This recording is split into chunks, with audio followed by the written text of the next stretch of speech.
Today, I'm here to introduce to you a terrifying horror movie that will make you think deeply. At a birthday party, an old man is brutally murdered, and the killer is none other than the birthday boy himself, Robin. Robin's mother, terrified, hides under the table and tries not to make a sound. But soon, Robin walks over holding a baseball bat and fiercely strikes toward her. Suddenly, a gunshot rings out from afar, hitting Robin and ending the massacre. Why did Robin become so violent? Why did he kill everyone at the party? And who fired that final bullet that stopped him? Let's dig deeper. Decades after that horrific day, Robin's father, Ada, remains lost in grief over the loss of his son and wife. Every time Robin comes to mind, Ada looks at the few belongings Robin left behind. He's lived alone for years. One day, Ada builds a robot and implants some of Robin's memories inside it. Watching the robot come to life, Ada is overjoyed. In this way, his son Robin could be with him again. At that moment, family cat runs up, hungry. Ada feeds it some cat food and leaves with a satisfied smile. But no sooner has he stepped away, the robot Robin turns to look at the cat. Later, the housekeeper searches for the cat, calling out for a long time, but getting no response. Finally, in the storage room, she finds a pool of blood.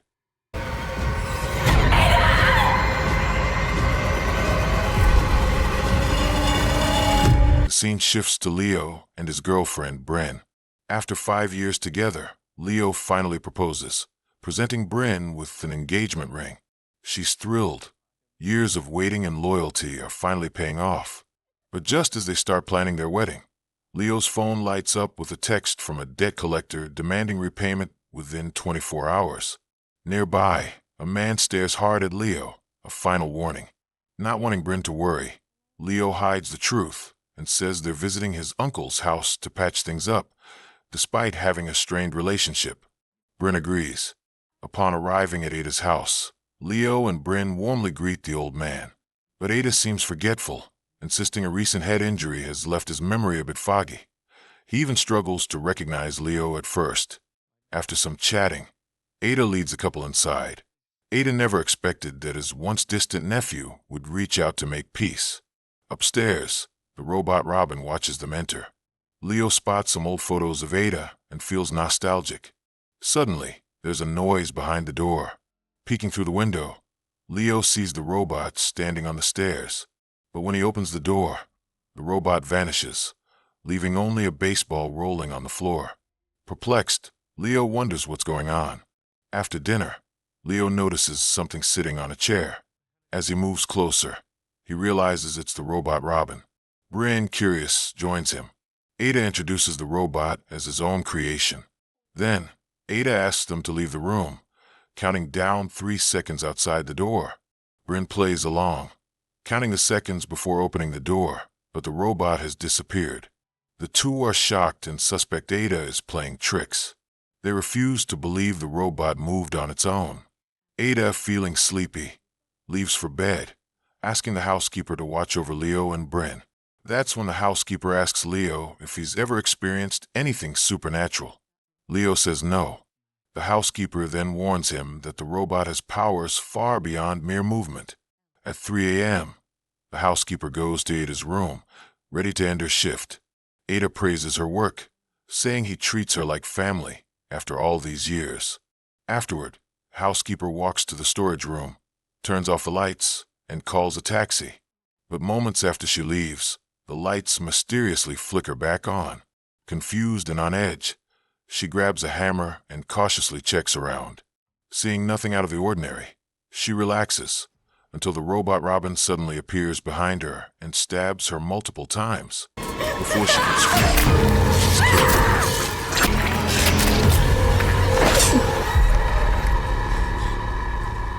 The next morning, Ada wakes up and wonders why the housekeeper hasn't come to work. His confusion turns to dread when he notices blood on the robot Robin's face.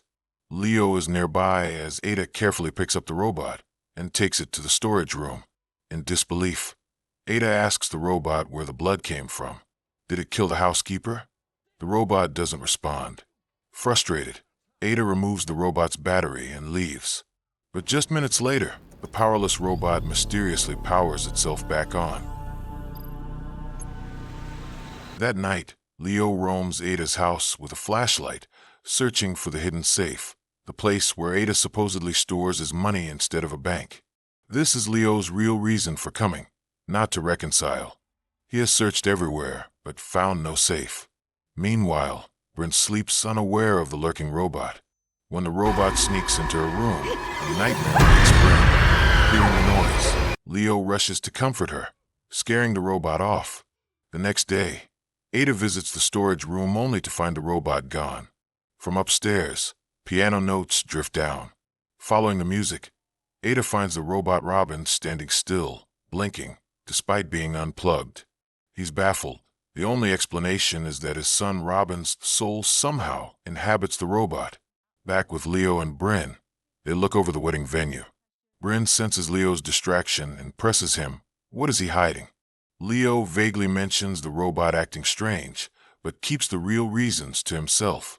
That night, Leo searches Ada's belongings and finds a box of Rob1n's childhood toys. There's even a sweater with Rob1n's name on it.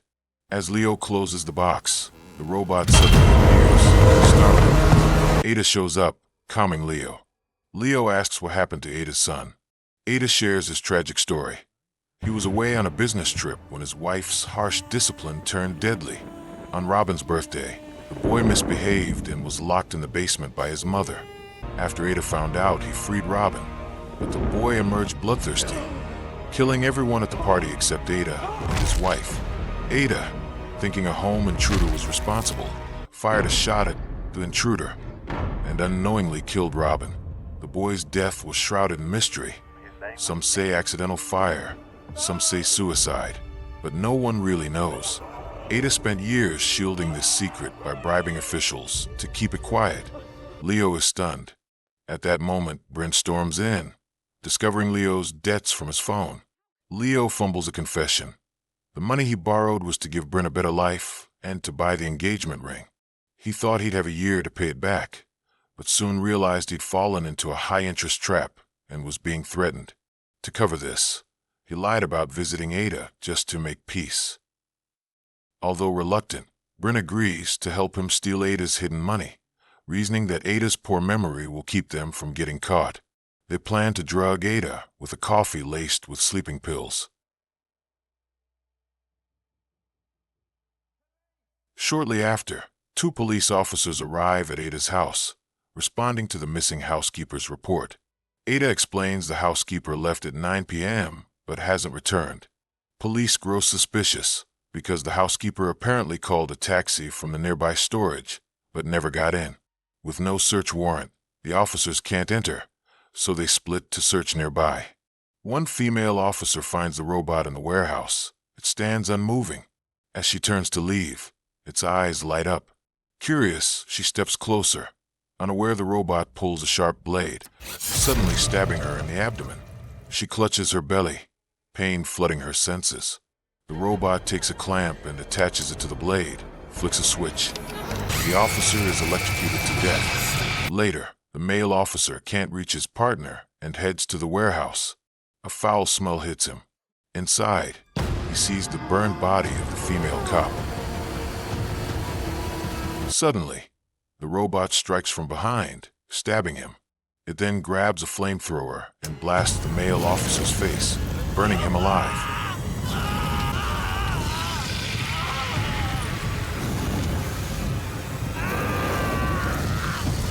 Meanwhile, Leo and Bryn continue searching for the safe, but come up empty.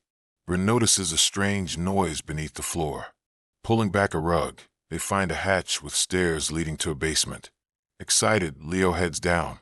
Inside, they discover a collection of fine wine, but no safe. Suddenly, Bryn sees the bloody robot and flees hiding.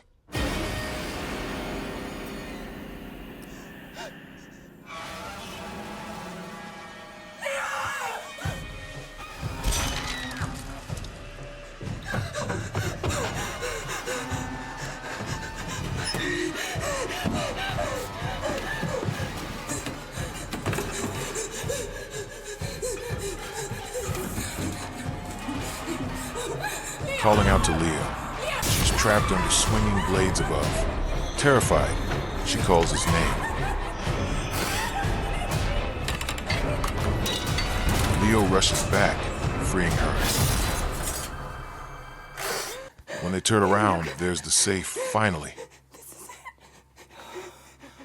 Leo tries every code he can think of, including Ada's and Robin's birthdays. Replacing Ada's with Robin's birthday opens it. But the safe is empty. Disappointed, they lean back. Suddenly, a blade pierces Bryn's throat. She collapses, lifeless. Leo, furious and heartbroken, attacks the robot with a metal rod. The robot grabs broken glass and hits Leo, knocking him unconscious. Leo wakes, bound to a chair. Finally, Robot Robin speaks, recounting his dark childhood.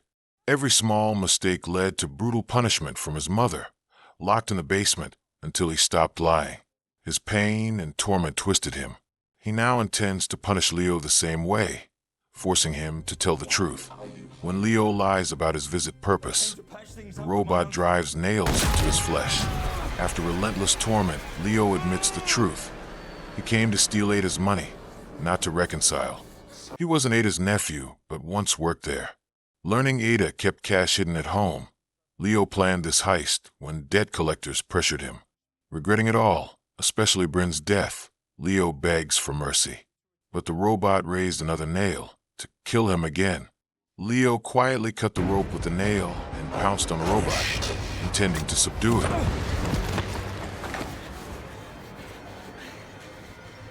Time to do what your mother couldn't. This is for Lexi. Before he could act, a gunshot suddenly rang out. Ada woke up, picked up her weapon, and shot the target, saving Leo. Ada now knew that her son Robin's soul was trapped inside the robot.